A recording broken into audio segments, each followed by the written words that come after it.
Welcome to the Love Mondays podcast. My goal is to bring inspiring and authentic guests on the show who can help everyone love their Mondays and every other day of the week, to be excited and intentional every single day. My guest today is Kevin Brady. He is the founder of two healthcare companies which have helped solve problems for over 100,000 people. In 2010, Kevin was 50 pounds overweight, had high cholesterol, high blood pressure, and was pre-diabetic. Today, he practices what he preaches. He has trained and qualified for the World Triathlon Championships and competes in European cycle races and runs up mountains for fun. Kevin, welcome to the podcast. Have you run up those mountains behind you? Those mountains, no, but other mountains, yes. Yeah, Whistler would be my go-to mountain that I try to run up at once a year. Amazing. Okay, my very first question is always around how can people who don't love their Mondays and every other day right now find a little bit more joy, fulfillment in their Mondays and every other day? I'll tell you what works for me is the Monday morning workout. You know, as tough as it is, just to get everything going, and when I can, I try to do outside. I mean, this time of year, if you live in our neck of the woods, it's quite cold. But anything I can do to get kind of the heart pumping, especially as I say, outdoor, get nice fresh air. I find when I do that it just sets my day up perfectly. You state of mind, physically feel good, the endorphins are going. And I find when I don't do that, I don't have the energy, right? It totally changes my day. Amazing. And we'll get back to that and a few other things you told me you do every single morning to get yourself set up for a great day. So I do feel like you're a little bit like the Dos Equis guy. You're one of the most interesting people I know. So what else do you want to tell my listeners about what you do? I think here's my philosophy is that as we age, typically we feel like life is obviously getting shorter. We don't have the energy. I believe that if you do certain things, you can continue on at a super high level, energetic level. Hence the name of my book. It's never too late to be healthy. I mean, you mentioned in your intro, Ron. I mean, I wasn't always like this, right? As you said, I was diagnosed with. I had high blood pressure, high cholesterol. I was 55 pounds heavier than I am today, and I was diabetic. And the doctor wanted to put me on meds, right? Medications. And, it was against I'll say my value system. And it was interesting because when I challenged him on it, I remember our discussion and he said to me, Kev, you're middle age. It's normal, like to go on meds, right? And I thought for me, you know what? That's not normal, right? That's not normal at all. And I'm not sure if you heard the story, but I begged him. I said, give me 3 months. I'm going to change things around.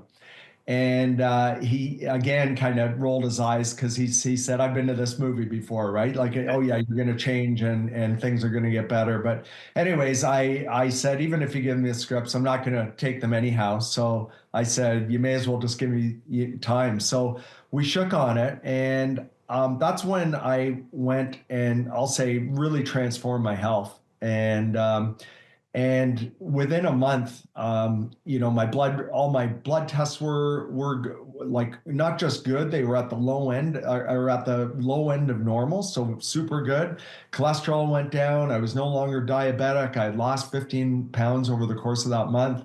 And, that's when the light went on for me. And I said, if your body can heal in 1 month of just paying attention to your health, imagine what you could do if you really dialed it in. And that was kind of a turning point for me.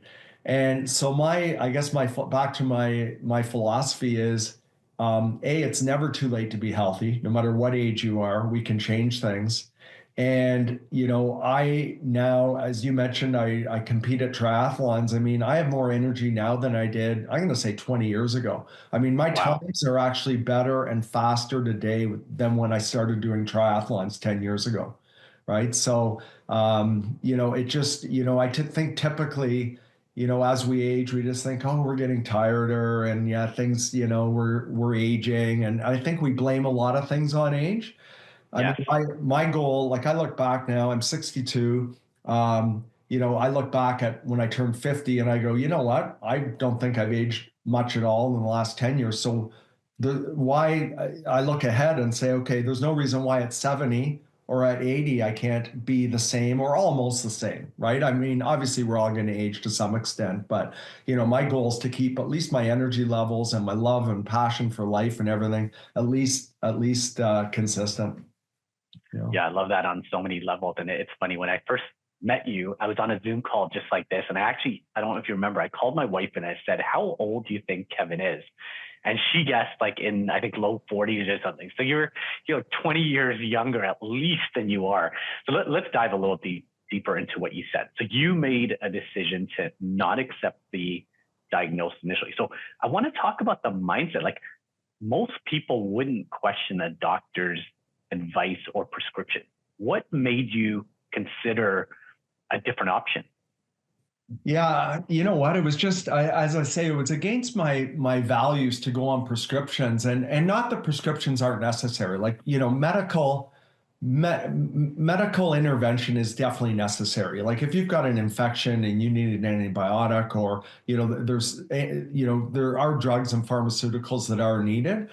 What I think the mistake we make in our society is we jump to that as the first solution, right? Like in other words, you have a health issue, your cholesterol's let's say creeping up, or your blood pressure. I think society says the first intervention should be pharmaceuticals, right? And again, I'm not against pharmaceuticals because they play a super important role in the health of the world and people in the world. But I think often we're too quick to jump to that solution. And the way I look at it is that should be your last resort, right? Like I have a thing, Yeah. you've heard me talk about the wheels of health, but we also have a pyramid at Advocate we talk about, and the base of the pyramid is the basics, and the basics are, how are you sleeping? What are you eating? What are you consuming in your body to fuel your body? How are you moving your body, which is kind of exercise? We would think of it as exercise. And how's your mindfulness? How are your stress levels? And, Amazing. I think we need, from my perspective, and what I basically did is I dialed those things in, right? Now, when I had high blood pressure and high cholesterol and I was diabetic and everything else, I wasn't dialing those things in. I was under the impression that as I could eat whatever I wanted. I thought as long as I work out every day, I'm good. And when I look back, I was overstressed. I just started a new company. We had 3 kids under 8 years old. I wasn't eating well. When I look back, I thought I was eating well, but I wasn't. So when I look back, I wasn't doing the right things, just the basics well, right? So to answer your question, I mean, why I challenged him on it is I just thought there's got to be another way here. There's got to be Yes. another way, right? And I think we're too quick as a society to jump to pharmaceuticals. Just take a pill and that will solve everything, but are we doing the basics, right? And the basics are, again, exercise, sleep, mindfulness, managing your stress levels, and eating well, Yeah, I know. And it's interesting. Me and you talked about the blue zones, and I think you said you've actually met Dan Buettner, I think is what you're telling me. And many of the things are not revolutionary. They're back to basics. So you get this doctor saying, hey, you're middle aged, you're gonna jump on pills, and you say 3 months. So tell me exactly what you did differently to get to like the best levels in a month. Like, what are the things you changed? Yeah, so it's interesting because I came home that night and I shared with my wife the story. I said, I saw the doc today. And just to back up, this was an executive medical, where you go and you have all your blood tests done and everything else. And I would go every year. And every year, I always kind of chuckle because I say, we all prepare for our medical, right? And what does that mean? We watch what we eat. We don't drink. We do everything perfect. And then we go get our medical and we go, oh, good, I'm good for another year. So I thought I had probably been going 10 years at this point, and I thought, oh, it'll just be normal. I'll just go and see the doc. And then that's when the doc came in and said, Kev, I got to put you on some scripts. And I was shocked. But so I'll just say one other thing that he said that I'll never forget is because I said, why all of a sudden are all my levels high? like all my, Mm, cholesterol and my blood pressure and my sugar levels. I said, I've basically been consuming the same diet for the last number of years. And he pulled out my chart and he showed me on the chart. He basically pulled out the chart and showed me a graph and said, Kev, here's all your readings. They've been going up over the last five mm. years, like all of them, right? And I said, well, why didn't you tell me that? And guess what his answer was? He said, why, when I asked him, guess what his answer was? I said, why didn't Probably you it in wasn't advance? in dangerous levels or something. Yeah, it wasn't in the danger zone, right? It was like, when you get your blood tests Yeah. and everything's in the norm. He said you weren't in the danger zone. So, anyways, and again, he wanted to put me on meds as we talked about. So I went home that night and I talked to my wife, Barb, and she had just seen a nutritionist. And I remember sitting up in bed at night and I'm reading her plan for that she had seen her nutritionist and she had a plan. And I thought, you know what? I'm just going to go on her plan. I think that's pretty simple. I'll just start doing her thing. And so I did. And I started following her plan. And within a month, as I said, I lost 14 and a half pounds. I felt better. I was sleeping better. My blood pressure came down. All my levels came within norm. But I'll say the biggest thing that I did that I still do today is I start every day with a morning shake. I call it the Wilson shake. Yes. And so for your listeners, the Wilson Shake is actually named after my dog Wilson that lived to be 18 years of age. And every day when I make the shake, and I still make them, I had one this morning again. I would make my shake and hit the blender, and the noise of the blender, our dog Wilson would run in, and he'd lap up the shake, and I'd drink my shake, and all my friends would bug me because they say, "Yeah, of course your dog lived to be 18. He had your shake every morning." So, I mean, I did a number of things, but to answer your question, if you said, what's the one thing that you did to change your blood levels, I would put it down to the Wilson shake. And I still start pretty much every single day. As I said, I had one this morning. 6, 7 days a week, I start with the Wilson shake. Even when I'm traveling, you mentioned me going, competing at the World Championships.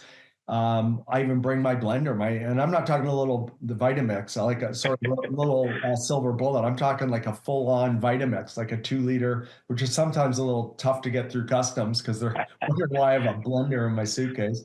But anyways, yeah, I think that is the number one thing that I would suggest. And I've had thousands of people. I mean, many people as well, Ron, and hopefully you're doing the Wilson shake as well. But I got another picture today of like every day somebody sends me a picture of them starting their day off with the Wilson shake.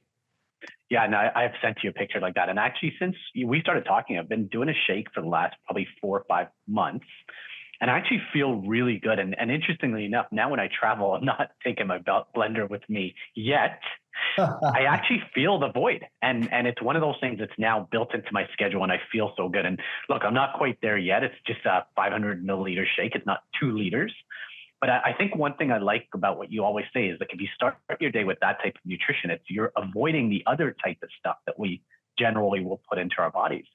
And Yeah. so, okay, so we're on the nutrition topic. The Wilson shake. Give us a little bit more. Like what goes into this shake that you make every day? Yeah, as you know, I mix it up every day, and some days this morning it was green, some days it's orange, some days it's purple. Like it kind of varies. But first of all, everything is organic because I get asked this all the time. What are your ingredients? So first of all, anytime I can, we try to buy organic because we don't want the pesticides and all the chemicals and everything else. So everything's organic. And I'll just go through my process. I start off with frozen, so I open the freezer in our fridge, and take out mixed vegetables, or sorry, mixed fruit. So that would be blueberries, strawberries, melon, mixed fruits, whatever we have. But again, and all organic. So I start off, and I just generally pour in about a cup and a half of frozen fruit. Then I open my fridge, and then on the right side of my fridge, I keep all my, I'll say seeds. So I have hemp seed, chia seed, flax seed, and I put those things in because A, it's really good roughage. B, they're healthy fats.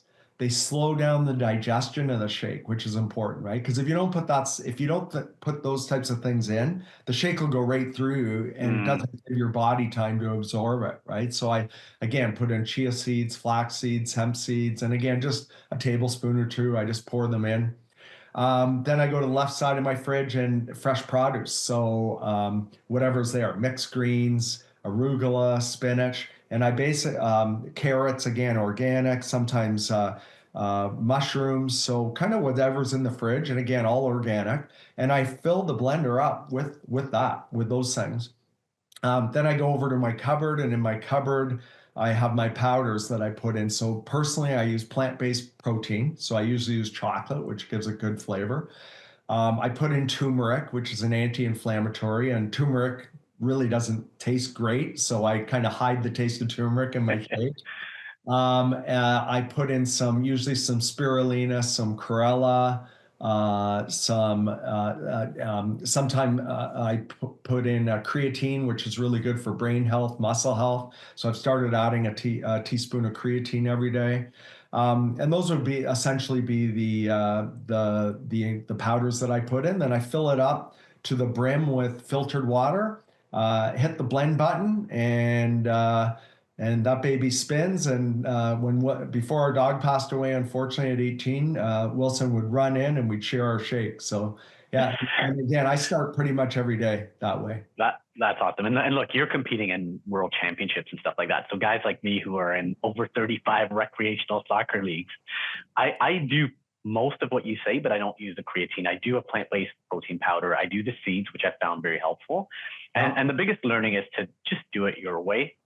And it's a good start, right? Because sometimes I know when I first started, I'm like, oh, all these powders and seeds. It was a little intimidating. It's like, just start. And that was a good way for me to start. And now I've started refining how I do it, which is really cool. So I'm really enjoying that. Thanks for that. So while we're on nutrition, sorry, go ahead. You were going to say one Yeah, more I thing. was just going to say you're right. I mean, I do have a recipe, I mean, I see people and they're putting in exact measurements, and I'm going, you know what? Don't worry about it. Just have fun with it. And as I said, some days it's purple, some days it's yellow, some days it's orange. So have fun with it. And your point earlier, Ron, was a great one. I mean, if you don't have another piece of lettuce the rest of the day or any more produce, you're saturating your body with all the nutrients and micronutrients and everything else, right? So you're just getting all that goodness, I'll call it, to start the day.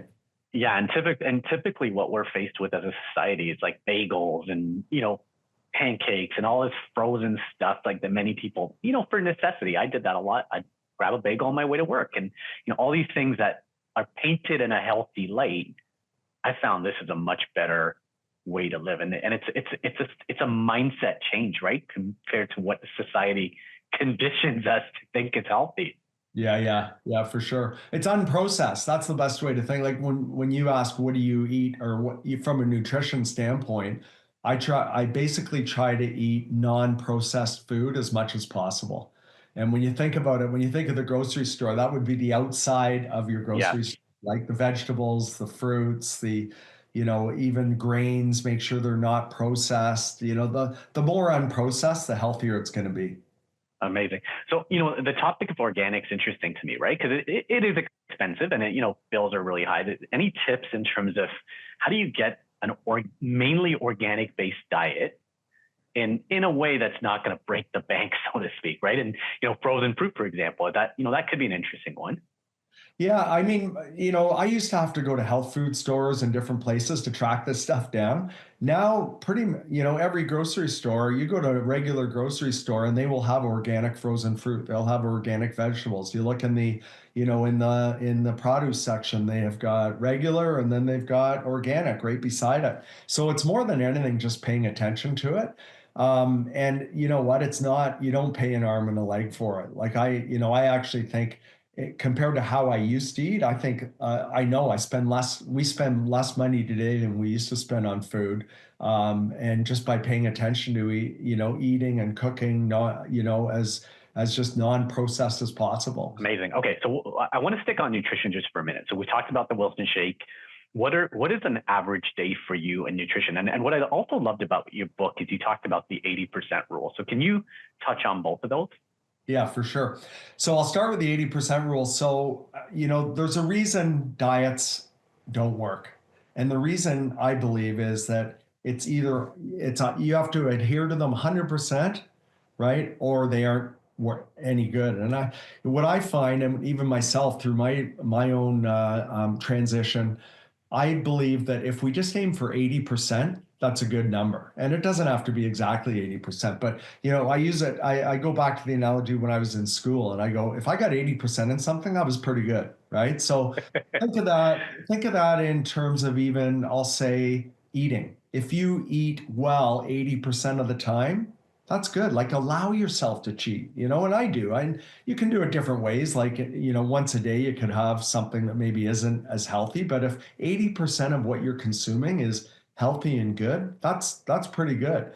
I mean, I'll tell you how I tend to do it is during the week I try to be almost 100. I try to adhere, be super healthy, and then the weekend when there's social events or there's things you want to do or you want to go to a movie and have some popcorn or something, then that becomes my 20%, right?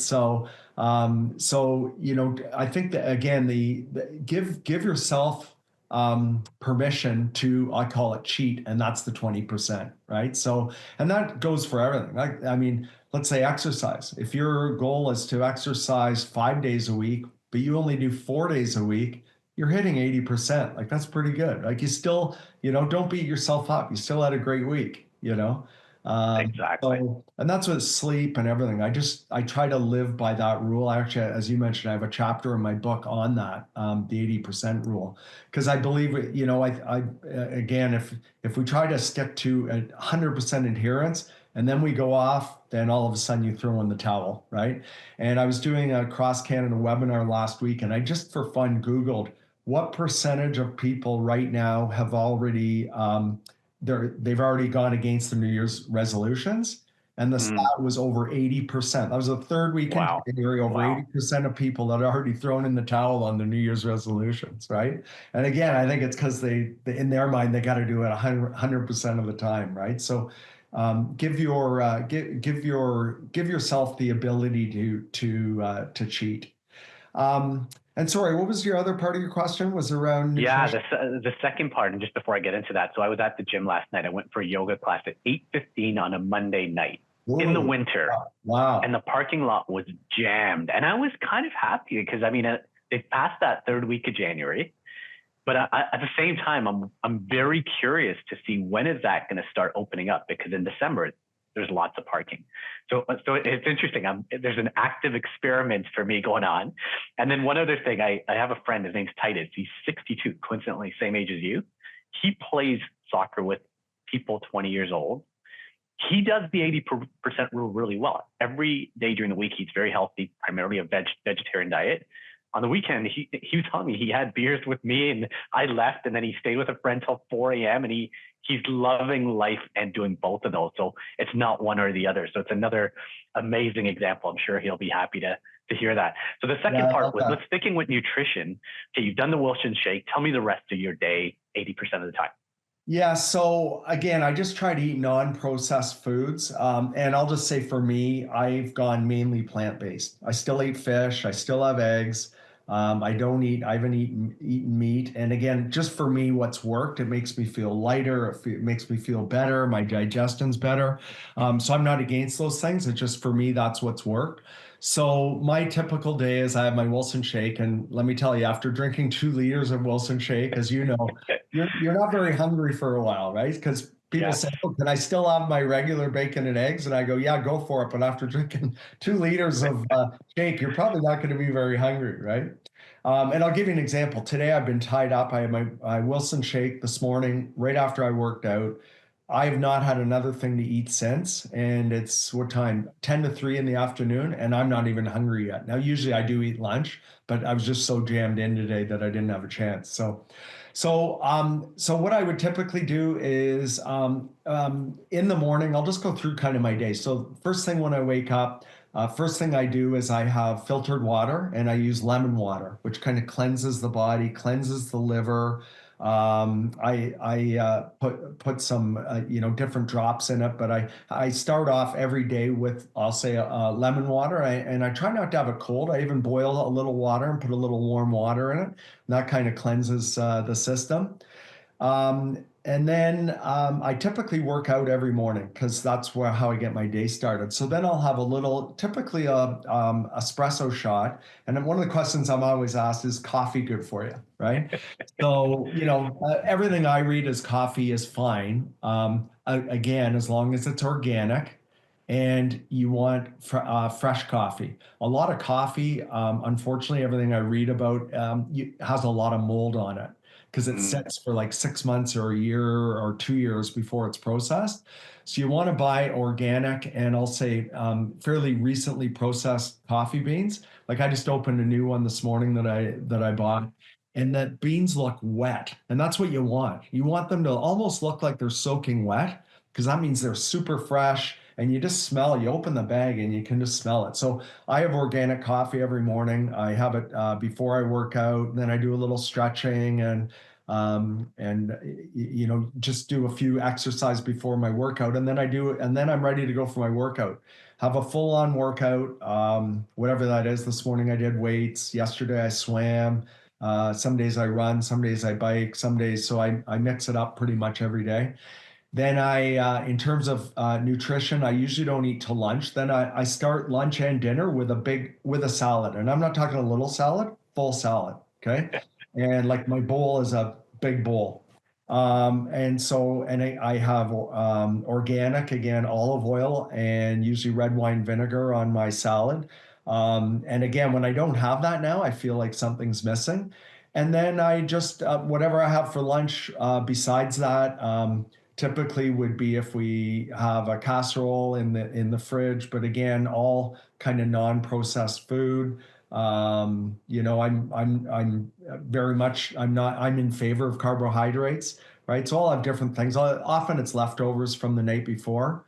And then again, I won't eat typically till dinner. And at dinner again, I will start off with a big salad. And then again, whatever's been made that day. So it could be tofu, it could be a casserole. Today was like tonight I see what's cooking is some sort of salmon bake. Again, I'm not against fish, so I do eat fish. I eat salmon, a lot of salmon, and again, wild salmon versus farmed.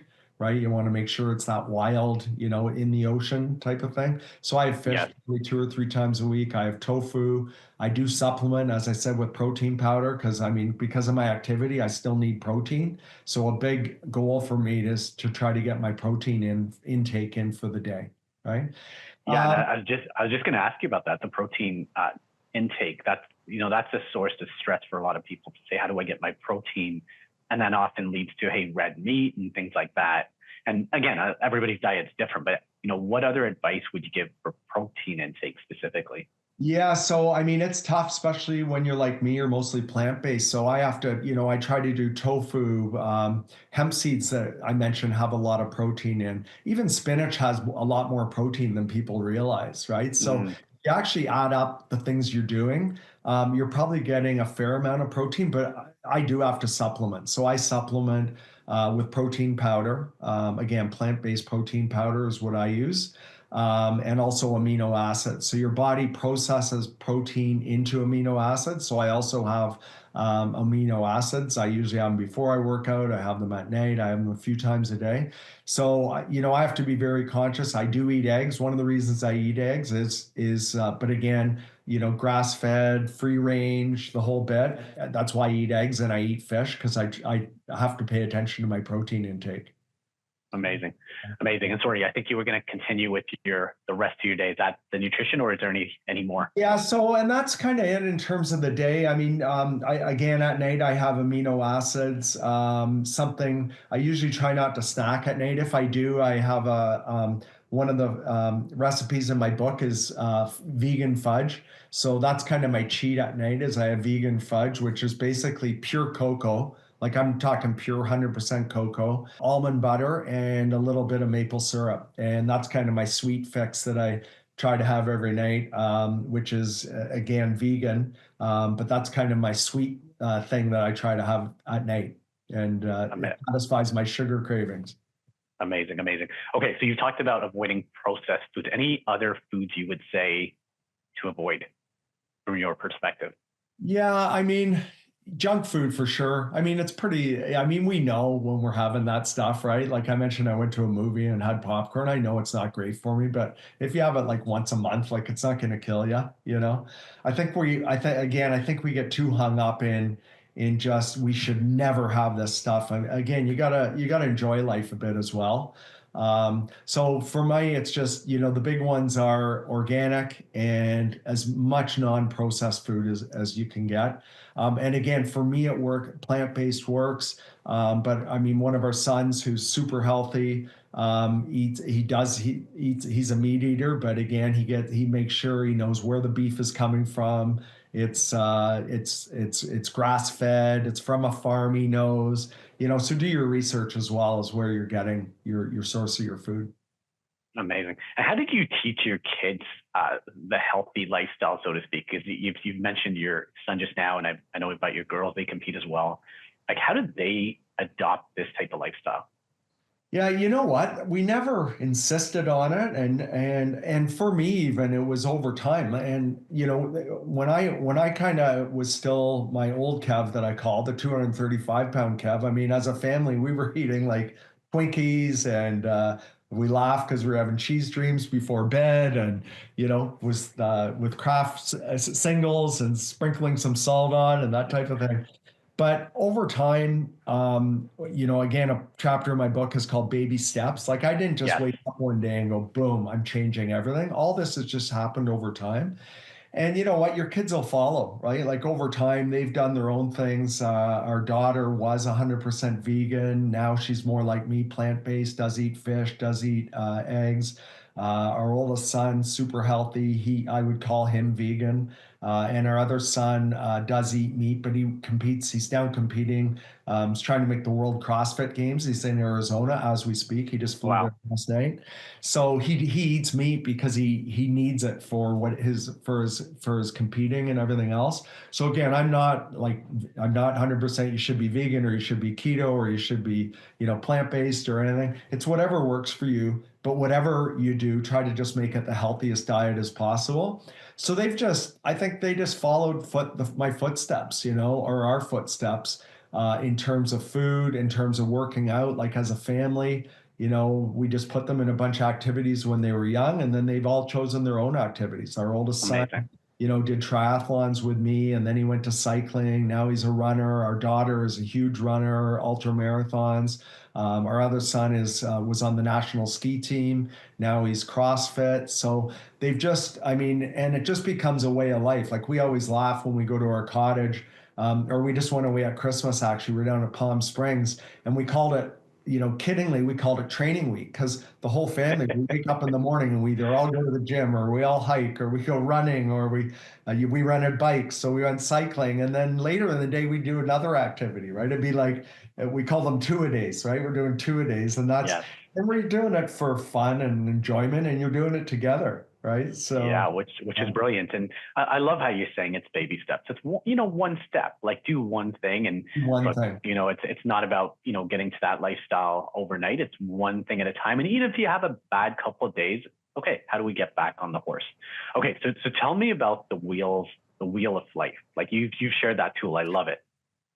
Yeah, so I mean, one of the things that people always ask me is how did you kind of transform your life over time? And it's a concept that I've developed, which you just mentioned, called the wheels of health. Wheels So of health. wheels Yeah, of health are like the wheels on a car, right? We have four wheels on a car. I mean, I just came in from an appointment I drove, and we want to do everything we can to avoid with our car to avoid getting a flat, right? You want to keep your wheels balanced and keep from getting a flat. And we all know what happens if you have a flat. You can be driving like an amazing car, but if you have a flat, you got to put on one of those donuts, and you're over in the slow lane. And we also have four wheels of health. And when I think of the wheels of health, it's pretty, when you think about this and just think of my terms here, one wheel is eating well, right? And eating well is how we fuel our bodies. Another is exercise. That's how we move our bodies. Sleep is how we recover, right? So we need recovery. And mindfulness is how we handle our stress levels. And it's super important that we keep all those four wheels in balance and full. And many of us are going through life with one, two, three, or four, I'll say flat tires, right? When it comes to our Yes. health.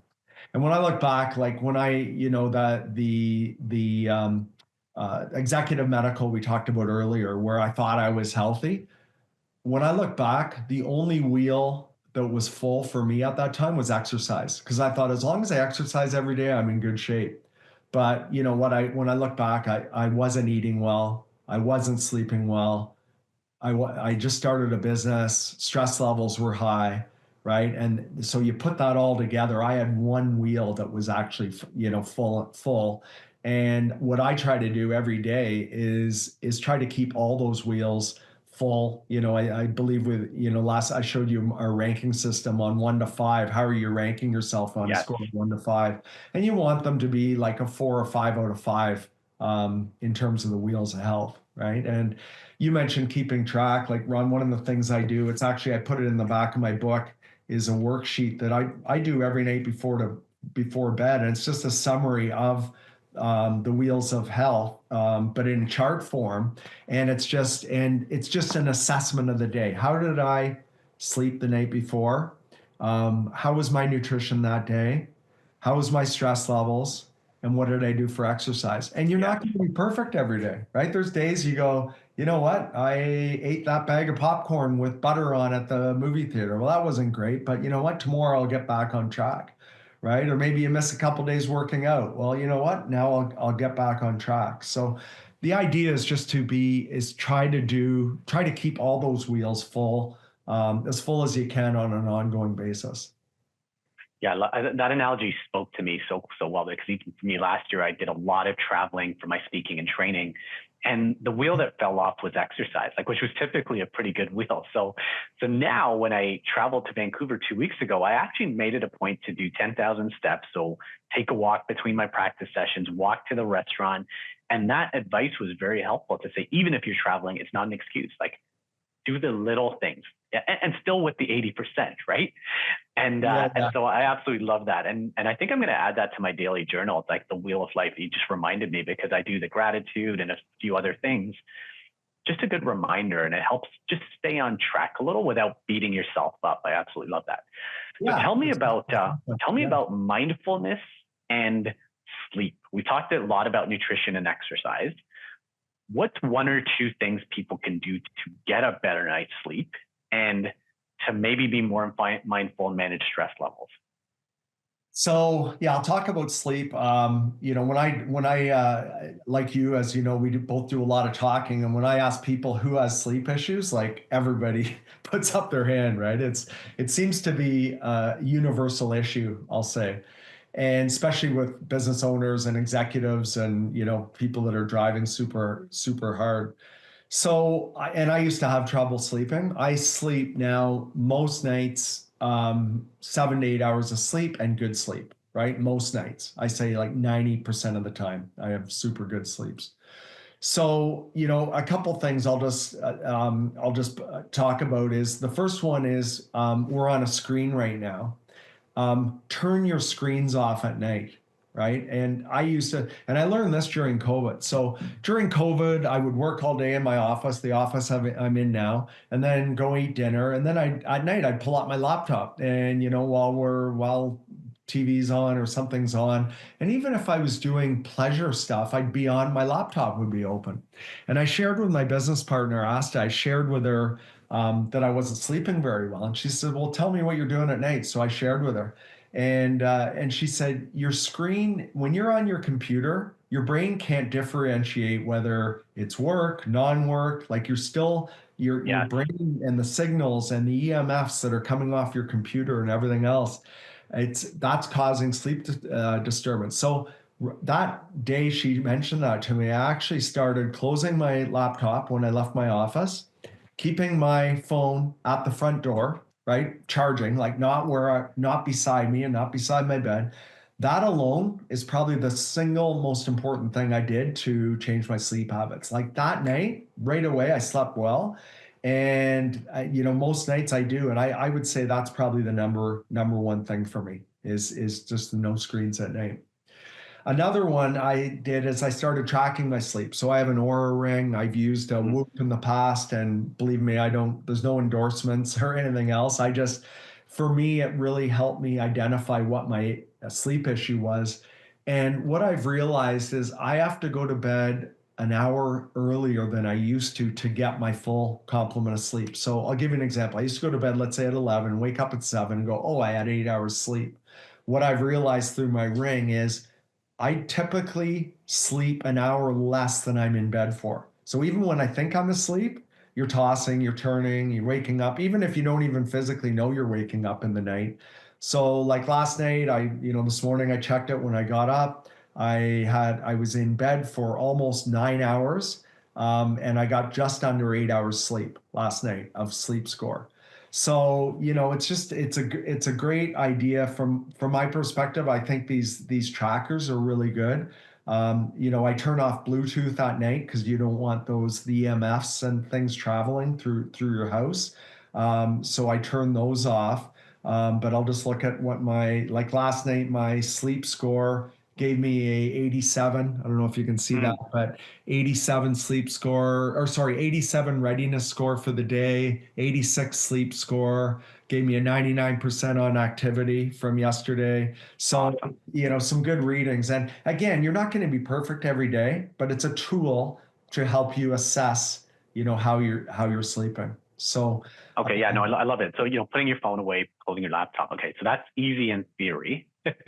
But most of us are addicted to phones or laptops or TV or whatever it is. So what did you replace it with? Like, so you're leaving your phone at the front door, you're yeah. shutting down your laptop. Like, what are you doing?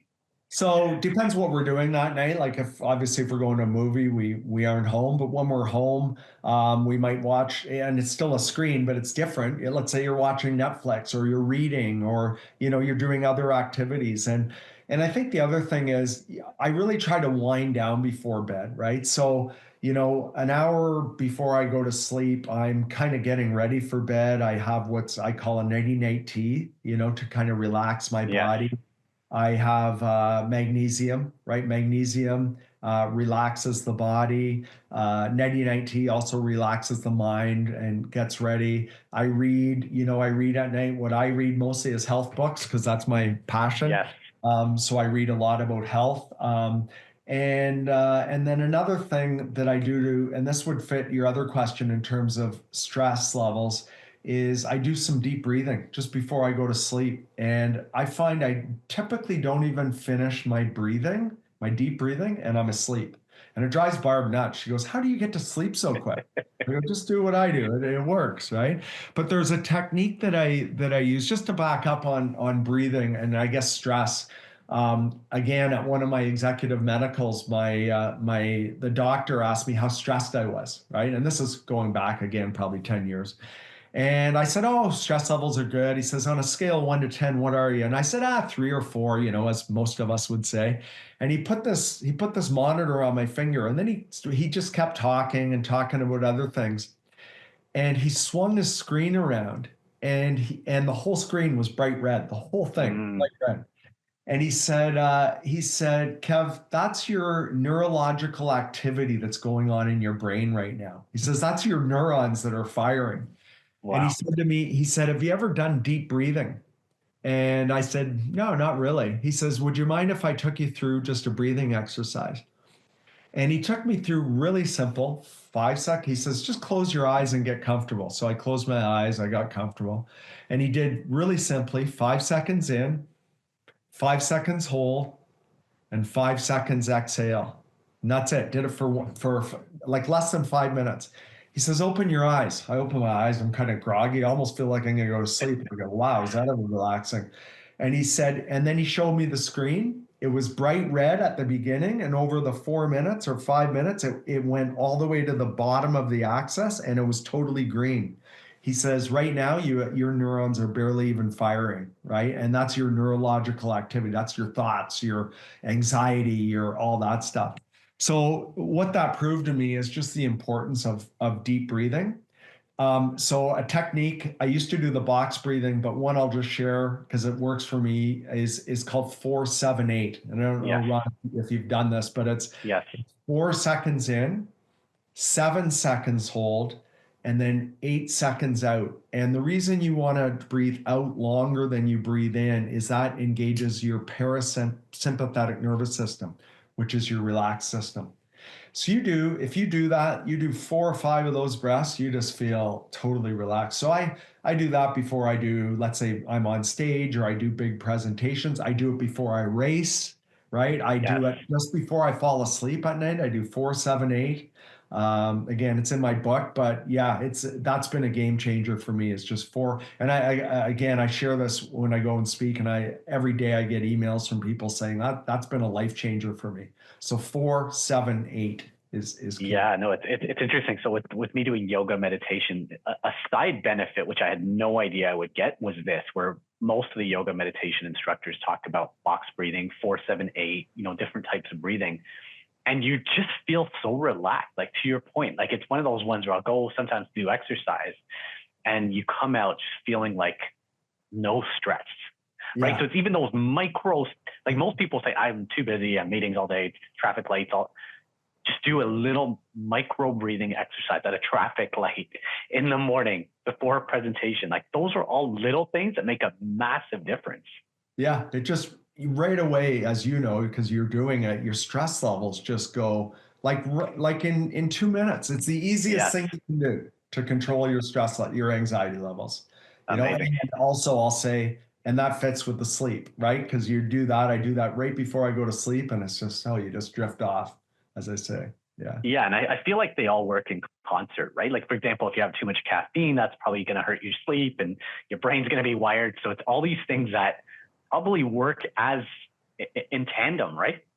Well, it's, back to the wheels of health, because I mean, if I look back, as I say, I thought as long as I worked out every day, I would be fine. And I was dead wrong, right? So my fitness wheel or exercise wheel was great, but the other ones were all out of balance. And I say to people, like, don't make the mistake that I made. Like, don't just focus on one of those wheels, because you need to keep them, to your point, you need to keep them all full and all balanced. And I'll use an example. Let's say last night you had a lousy sleep.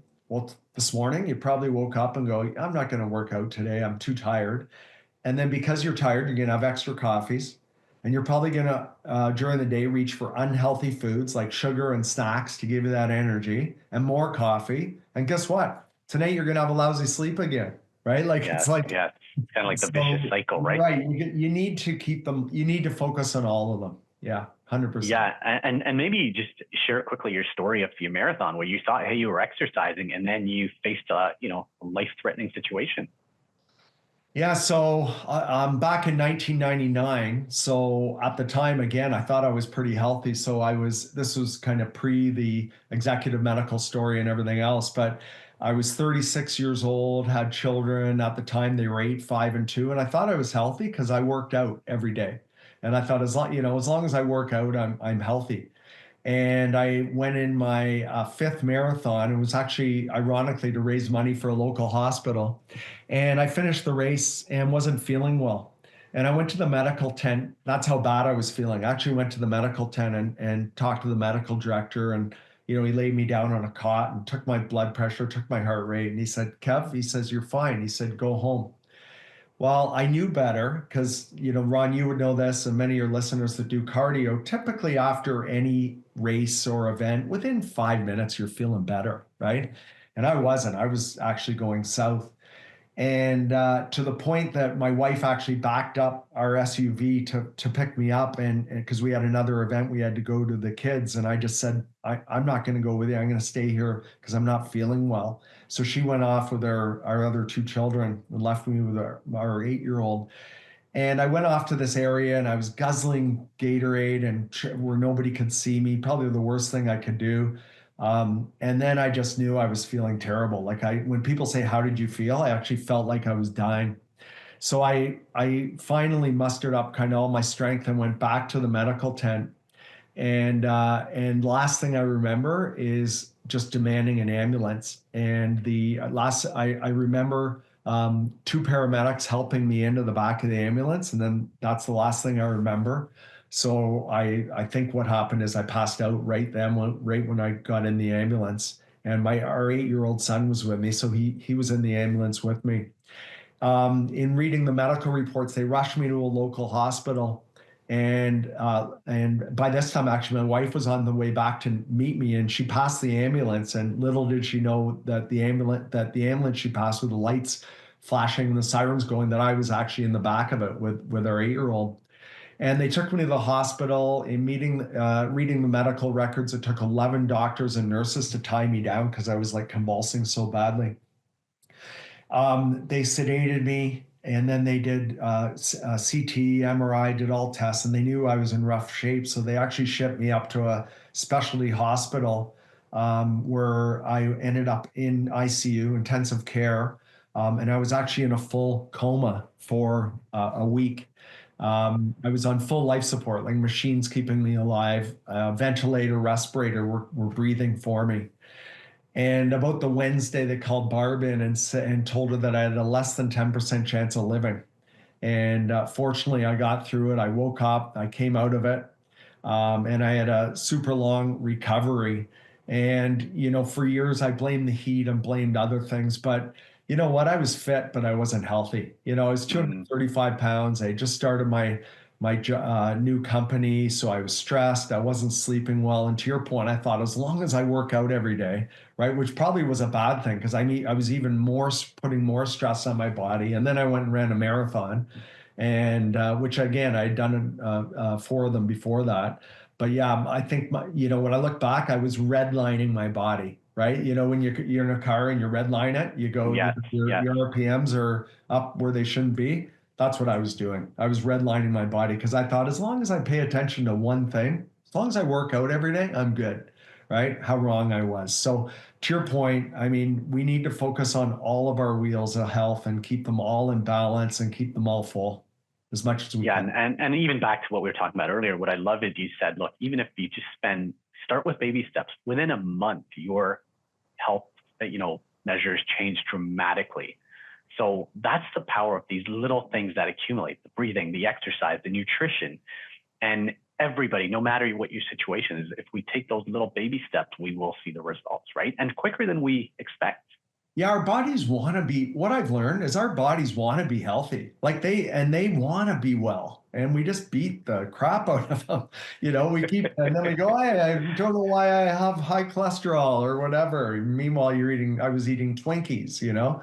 So our bodies want to be well and treat them well. You know what? And our bodies heal, and that's why I named my book, as it's never too late to be healthy, because our Yes. bodies want to heal. They want to be well. And it doesn't matter if you're 40 or 60 or 80, you do the right things, your body's going to get better. It's going to heal. Yeah, and I do want to share, this is a book, it's never too late to be healthy. And this is a book which I absolutely loved when I read, and I found there were very, very practical tips, and even the 80%, that baby steps that were helpful to me, right? It's coming from an a marathon, a triathlete like you, but there was still enough in there to say, okay, what are the little changes I can make in my day to day? So highly recommend it. And I got a lot of value, and it's interesting, even just referring to it again now, I feel like my next week is going to be a little better than the previous week. So how do we get back onto it? So, I noticed you had Rich Roll, super global famous guy, as doing your forward. Tell me how you know him, and how you two got together. Yeah, so Rich, it's amazing when you're kind of in this world of health, you rub shoulders with a lot of these people. So Rich Roll, he was one of my guys. Listened to him. Like, he did podcasting when people didn't even podcast, like Yeah. I'm going to say 12 years ago, right? Or maybe even longer than that. He started off doing podcasts down in Hawaii. And so he was one of my heroes, and I got talking to him, and then I invited him to actually come to Burlington. At the time, we were launching my health company, so I asked him if he would come and speak. So it was pretty cool. He came in. He was at our house for dinner, so he knows our children, and of Awesome. course they all idolize him and his wife Julie. And then we went for a swim workout at the Y, and we packed. I had the event was Performing Arts Center. I remember, and he said, and it was a Wednesday morning, and he said, "Who's going to come? Like everybody's busy, everybody's working. Who's going to come to this event?" And he was surprised because we basically sold out the Performing Arts Center. Like more Wow. than 500 people were there. And he still laughs about it. He goes, "I didn't think anybody would be there." And he says, everybody's buying my books and doing everything else. So Rich and I just over the years have still kept tabs and email and text and everything else. And unfortunately, just through the LA fires, he was evacuated. He was good. Mm, Fortunately, his house wasn't burned down like many of his friends. But yeah, we just stay in touch, and the health world's a small world. So I go on like a healthy plant-based or vegan cruise. My wife and I have been on, and then I was actually asked to speak at that. So then you're speaking up with people, other yes. well-known people in the health space. So it's kind of a small world. And at the end of the day, all we're trying to do is just help people be healthier. Like that's pretty simple. Like just help people be healthy, you know? Yeah, I absolutely love that. And so anything else you think would be helpful to my listeners? Um, just you know what? Just think the biggest thing I would say is your body is your temple. Like your body is your temple, and we only have one chance of going through this life, right? Like this is it. Like this isn't a Yes. trial. It's not a test run. So you know what? Treat it right, and for the most part, it will treat you right. Right? Treat your body well. It will treat you well. Yeah, so well said, Kevin. Yeah, I mean, you're truly inspiration to me and lots of people we know. And thank you for sharing all this wisdom. I mean, it's such a cool story that you have, that you continue to write and continue to run up mountains. And that's really cool, because a lot of it is mindset and the daily actions that you take. So thank you very much, Kevin. Look forward to keeping in touch My with you. pleasure. Been awesome. Thanks, Ron.